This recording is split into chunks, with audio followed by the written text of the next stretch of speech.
വെള്ളം ചോദിച്ചെത്തി വയോധികയുടെ മാല പൊട്ടിച്ച യുവാവ് പിടിയിലായിരിക്കുന്നു. എറണാകുളം കാലടിയിലാണ് സംഭവം.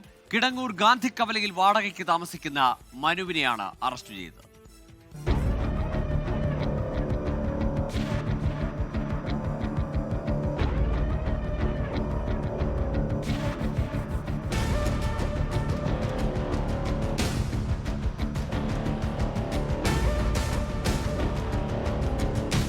കഴിഞ്ഞ തിങ്കളാഴ്ച ഉച്ചയ്ക്ക് 1 മണിക്കാണ് സംഭവം.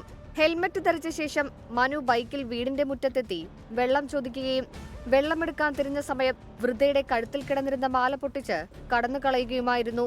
തുടർന്ന് ലഭിച്ച പരാതിയിൽ ആലുവ ഡിവൈഎസ്പി TR രാജേഷിന്റെ നേതൃത്വത്തിൽ പ്രത്യേക ടീം രൂപീകരിച്ച് നടത്തിയ അന്വേഷണത്തിലാണ് പ്രതിയെ പിടികൂടിയത്.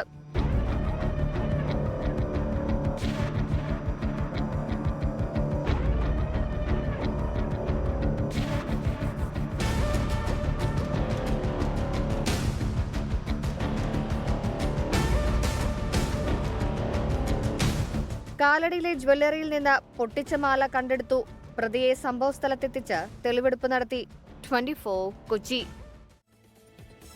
ലോകത്തെവിടെയായാലും ഏത് സമയത്തും 24 വാർത്തകളും ഓഗ്മെന്റഡ് റിയാലിറ്റി പാക്കേജുകളും എക്സ്പ്ലെയിനറുകളും വിശദമായി കാണാൻ ഞങ്ങളുടെ യൂട്യൂബ് ചാനൽ നിങ്ങൾക്ക് സബ്സ്ക്രൈബ് ചെയ്യാം.